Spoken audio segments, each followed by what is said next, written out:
Hi guys, welcome in. We have a visitor today. This is Dutchie. She has been following me around all day, so she's gonna be keeping us company. 'Cause she likes to read books too, don't you, baby? She reads books. So this is going to be my April reading wrap up. I think I read 7 books this month, which I have to say is kind of a record for me. At least since I was a kid. Take those off because those are annoying. She just wants whatever I ate last, which was a cookie, and some coffee. I had my Human Geo debate this morning on a book that I finished this month. I just drank straight up black coffee for it, so. Oh, okay, bye, baby. Okay, she's gone. She had to pee. So I read 7 books this month, and I liked maybe half of them, mostly because 2 of them I had to read for class. The first book I finished this month was The Storm of Echoes, which is the 4th book in the Mirror Visitor series, and I already did an entire video on that one, so I don't think I'm not going to go over a lot of it. I did really like it. Let's see, what did I give it? I gave it a 3.75 on Storygraph, so I guess I sort of liked it. I have fond memories of reading it, so like I'm not sure what happened there. It's a fantasy series. If you want more information on it, I have a video on it previously, although there is spoilers in it. But I would say it's a fantasy book. It has romance, but not that much. It's mostly political fantasy, which is kind of odd. And there's a lot of like medical trauma in this one that I just read. So pick what you read cautiously. It's not that bad, but it's still there. Might make you feel a little gross. She deals with infertility in that book. That made me feel a little gross. So just keep that unawares. The next book that I read was, and I said I wouldn't finish this in March. In my March wrap up, I said, I read the first Bridgerton book. It was okay. The second Bridgerton book isn't good. I'm not finishing it. Famous last words, because I read it and I finished it. I switched from audiobook to reading it on my iPad because the voices that the narrator gave to everyone, I just was like, that is not how they sound. That's not how they sound in my head, in real life. Like, no, absolutely not. So I just switched to the reading version. And I liked it. I don't know. I think I don't have enough of a suspension of disbelief with certain behaviors from certain Bridgerton men. And so I don't think these romances are the type that are for me. I think I'm way too big on respecting each other, which is a regular thing to assume is going to happen with a couple, but like respecting each other, kindness, communication. Anthony Bridgerton cannot communicate to save his life. Let me tell you that. So I can see why people like it. I'll give you that. Like, I can see why people like it. I enjoyed some of it.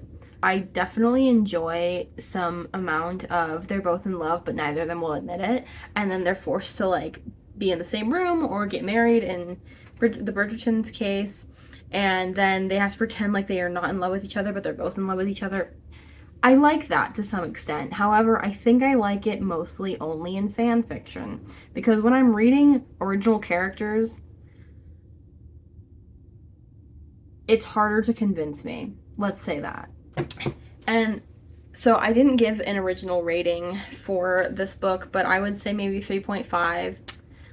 Or no, 3. Because I'm just in the middle about it. Just a 3 star out of 5. Because I'm not, I don't hate it. I understand why people like it. The structure works. It was somewhat enjoyable, but it's not, my favorite thing ever. I'm not going to go back and read the rest of them.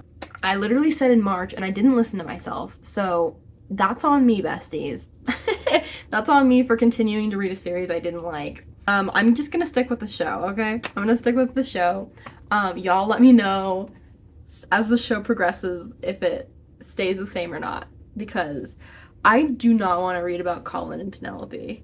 I like them. I'm excited about the show, but in the books, there's like, I don't have any personality from them yet. And so I don't know how they are in the books. And so I'm just like, I'm good, actually. I'm good. So 3 stars for the Viscount Who Loved Me, the second Bridgerton book. The third book that I finished was for school, and I honestly don't even want to count it, but I did read it. I put in the work to read this book when I could have been reading other books. I did it for school. I had an entire discussion this morning about it for a grade. I wrote a paper on this thing. And that was The Accidental Superpower by Peter Zeihan. And he's a geopolitical analyst who's trying to predict the future. This was published in 2014. So he says things like Fidel Castro might die soon. He's dead now, you know. But he's a geopolitical analyst who's just trying to predict the future with the past. He's really obsessed with rivers. His grasp of history is loose and fast. He has no sources, no citations, nothing. And as someone who's used to reading very, like, well-researched books for my history classes, because I'm a history major, I was not impressed by that book at all. It could have been half the size that it was. He rambles on and on about parts that really don't matter. He, like, explains basic fundamental things that I would assume you know what they are when writing a book, like coal. Like, he explains what coal is, okay? Like, we all know what coal is, right? Like, yeah, no, do not recommend the book. I think I gave it a 2.5 just because, like, you know what? 1.5. I'm gonna give him a 1.5 because I liked maybe 3 chapters in that entire book, and there's 15 chapters. I understand where he was going. I just think he went completely off the cliff with it. So, without any spoilers, there you go. The 4th book that I finished was After the Quake by Haruki Murakami. I'm sorry, I'm bad at names. Haruki Murakami. Yeah. I gave this a 4.0 stars. I really enjoyed it. It's a couple of short stories all set after the earthquake that hit Kobe in the 90s in Japan. And it's just talking about, like, this existential crisis that everyone basically went through of, like, we could die any day. What am I doing with my life? What's gonna happen with my life? What if I die? And it follows different characters, although some of them intersect a little bit. I would say the last one is my favorite. I don't remember what it's called. The last short story was my favorite. I think it was like Honey Bear or Cloud Honey. I mean, it's wild. Like, they're wildly different stories. There's one where this guy teams up with a giant frog. There's another one where they're just having a campfire on the beach. There's one about a trio of friends, 2 guys and a girl, and it was kind of a love triangle thing with them, and just kind of how that ended up happening. I really like that story. It's really sweet. Without any spoilers, 4 stars. Definitely would read it. I highly recommend checking out his work. I just really like the atmosphere that he writes in. Enjoyed it. If you like the Vandermeer books, Jeff Vandermeer, like the Annihilation series, the book series, or Born, or any of the other ones he's written, or his short stories, this one has the same vein of magical confusion, magical realism. You don't know what's going on. There's some confusion. It's not always clear what the story's about. But this one is less magical fantasy-esque than Vandermeer stuff. Vandermeer is more sci-fi fantasy. This is more realism with magic realism. So I would recommend it, but that's After the Quake by Haruki Murakami. And then the 5th book I read was Gay Berlin, Birthplace of a Modern Identity, which is going over the 60 to 70 year span from 1860s to 1933 of where Berlin kind of grew this cultural identity around, like, the gay culture. And it's just an analysis of, like, why that's the birthplace of the modern civil rights movement and identity that exists today. And, like, obviously a lot of different cultures have had different groups of people that have had this identity. But his argument is that Berlin is where the modern idea that it's a biological function, that it's part of you, that you're born like that, came from. So I found that really interesting. I had to kind of think about it for a while. I'm actually writing a book report on it right now, but so I definitely recommend that. It's definitely slow paced though, and it's historical. It's more textbooky. Some parts are harder to get through just because it's so dense compared to other areas. So if you're not one to read historical, like, research books, like textbooky type books, then you're probably not going to enjoy it. So that's that, and that was Gaberlin. Oh, and that's by Robert Beachy. So if you're interested in the history just of like the culture and everything, definitely read that. Yeah, I was really impacted by it. I think I'm still thinking about it. I know that. And that's, I'm trying not to spoil anything, but 1933. You can guess what happened after that. Guess what happened in Germany in the 1930s? Yeah. So that kind of destroyed everything that was happening there, which is kind of devastating. There was so much research that was done, and like there was an institute, and like just so much research was done, so much information was lost because of that. So, sixth book that I read was probably my favorite, it's my top two. It's in my top two favorites of the month, and that was Trust by Hernan Diaz. And I did a reading vlog on this, so I'm not going to go super in depth about it, but no spoilers review.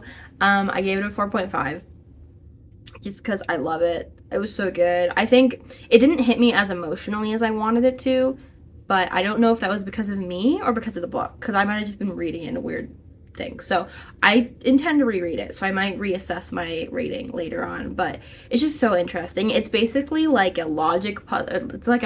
It's basically like a puzzle book split up into 4 stories, and you have to figure out how they're all connected. Some of it's really obvious, some of it's not really obvious, and I really found that interesting. And it's kind of revealed to you at the end, but not that much, so you still have to like do some sleuthing, you know. And so I really loved it. It's like a Great Gatsby setting. It's in the 20s in New York, and it's just about like this rich couple and who decides what your identity was. Like, if you died today, who would people say you were, and who would say that? And that's just kind of the whole book. Just like, can you trust people? Can you trust a biography? Can you trust a fictional story that's based off a true story? Can you trust someone who might have a little bit of a vendetta against the main person? Can you even trust someone's diary? Like, what if they knew it was going to be read and they wrote that on purpose? Like, who can you trust? And so I really found that interesting. I really enjoyed it. 2 of these, The Accidental Superpower and The Gaberlin, are nonfiction, historical, and data related information. So Trust was like a breath of fresh air of just some a little fiction to wet my palate with, and I really appreciated that because I needed a break from my research books. But yeah, I definitely recommend it, but no spoilers. 4.5 stars. Read it. Go read it. You'll like it. Go read it. And then the last book that I read was this really short. It's not that long. It's you see that? It's like tiny little book, and this is like the only one that I had a physical copy of, because my dad gave it to me. But it's called The Pundits' Folly, and it's by Sinclair Ferguson. It was published in, I think, the 90s. It's like 95 pages. I'm not even kidding. It's so small, but it basically, I think he's a pastor, or he went to seminary, and this book is talking about the book of Ecclesiastes in the Bible, and it's talking about the pundit in the book of Ecclesiastes. Hit pretty hard for me, just because like I'm Christian, and this book is a Christian book, obviously, and so I definitely really enjoyed it. But obviously, if you're not a Christian, you're probably not going to enjoy it that much. So like, you know, but this was definitely like, this was my 5-star one, just because it was so small, but it was so packed with information, and it was so well written that I so enjoyed it, because I literally read the entire thing in 2 hours, and then my brain, so I need to go back and reread it again. But I highlighted in it I don't know, it just made a big impact on my soul and my heart and where I want to go with my life. So yeah, so those were all the books that I read this month. Definitely like a mix of fantasy, a mix of fiction, realistic fiction, and then nonfiction, obviously. I tend to only read nonfiction for my classes, but I have a bookshelf. I reorganized my bookshelf this month. A couple weeks ago, I reorganized my bookshelf, and what I did was I took every single book that was on my bookshelf that I haven't read, and I put it on a separate bookshelf, and it's right by my bed. So every time I'm like, oh, I don't have any books to read, I should go to Barnes and Noble, I should go to the library, I will look at that bookshelf and I will go, okay, first I have to read one of these. So that's what the Pundits Folly was from, and I have a lot of books on there. I will put up a picture of what it looks like. It's a little insane how many books I haven't read that were on my shelves. So that's my to be read, but I'm not gonna stop myself from reading other books. Like right now I'm reading The Cry of the Kalahari, and like I'm a geography and history major, like together, both of them. And so I really find this interesting, and I love learning about all these little animals that live there. And they're studying the hyenas and the coyotes. Wait, no, I know they're studying the hyenas. Yeah. And there's Kalahari lions out there that just like vibe. So that's what I'm gonna be reading this next month, on top of my bookshelf of to be reads.